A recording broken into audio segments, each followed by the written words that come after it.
I like ponies, not in the way you think, if you couldn't tell. I also like superheroes, not in the way you think, if you couldn't tell. I had the idea, what if we jam them together? Well, that's its own series that I'm making, but that's a story for another day. We're talking about today's video, where I pit DC and Marvel's greatest heroes against MLP's worst villains. Now, we're doing this from the standpoint of who would work best in Blank's Rogues Gallery, because I doubt Lord Tyrek would work well as a Spider-Man villain, but I know some characters who he would work well as a villain for. And that's what we're covering today. Okay, enough yapping, let's get into it.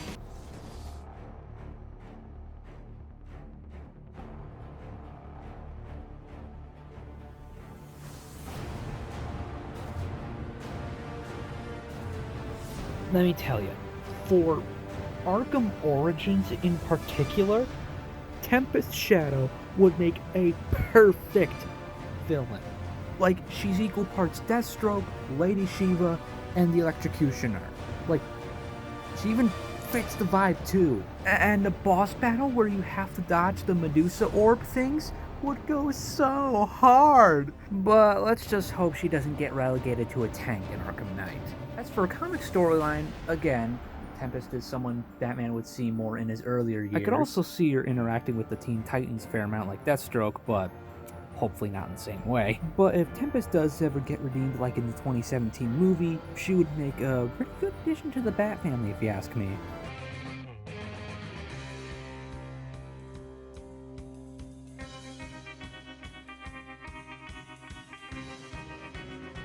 Okay, for this one, I had to put in precisely half a millisecond of thought. Queen Chrysalis screams Spider-Man villain. And in that other half of that millisecond, I thought of a whole storyline. Basically, you know, Peter and MJ are happy, boyfriend, girlfriend, ha ha ha. We can't have that. Queen Chrysalis sees this and is like, hey, maybe I can steal Peter Parker's love and feed it to all my children.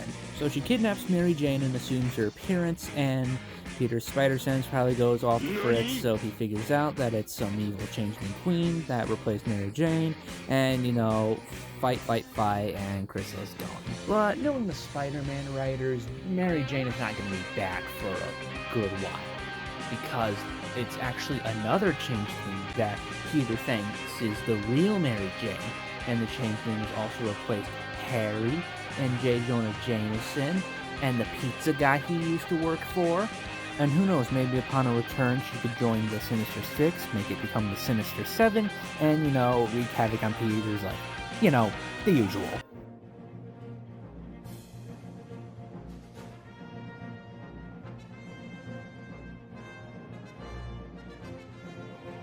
Now for Superman, I've actually chosen two.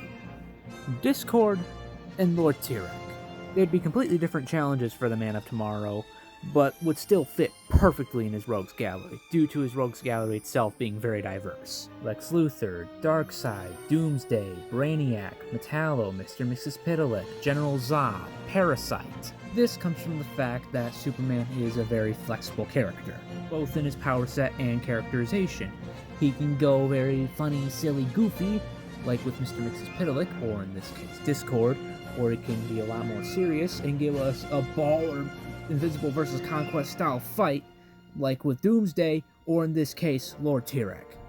Let me tell you, a fight between these two in particular would be something else. Especially if Tyrek has absorbed all of the magic from Equestria and Earth. Superman's weakness, apart from Kryptonite, is magic, so that's gonna give him quite a hard time. Now, we know that Lord Tyrek is doomed for Tartarus, but Discord, he could be pretty fun if he's redeemed. I can imagine so many Silver Age comics with him.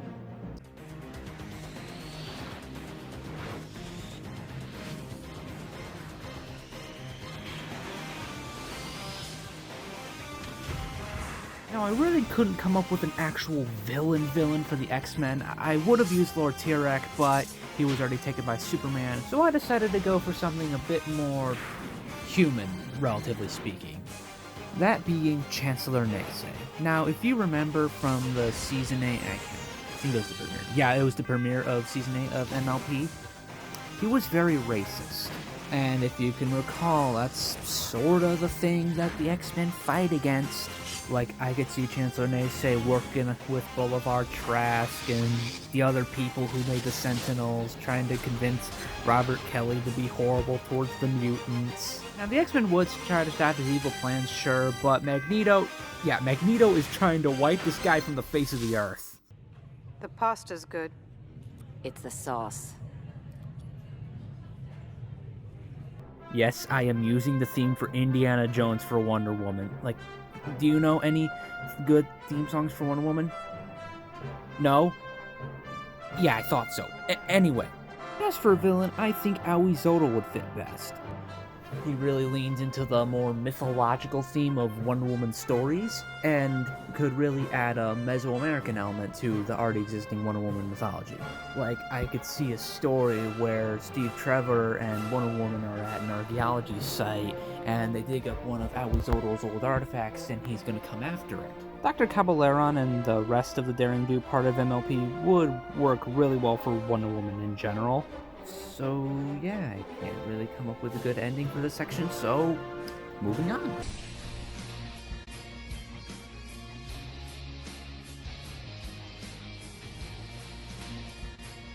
Now for Iron Man, I've assigned the Flim Flam brothers. Now Iron Man wouldn't take these guys nearly as seriously as some other villains like MODOK or Mandarin. For Tony, they're more like business competition than anything.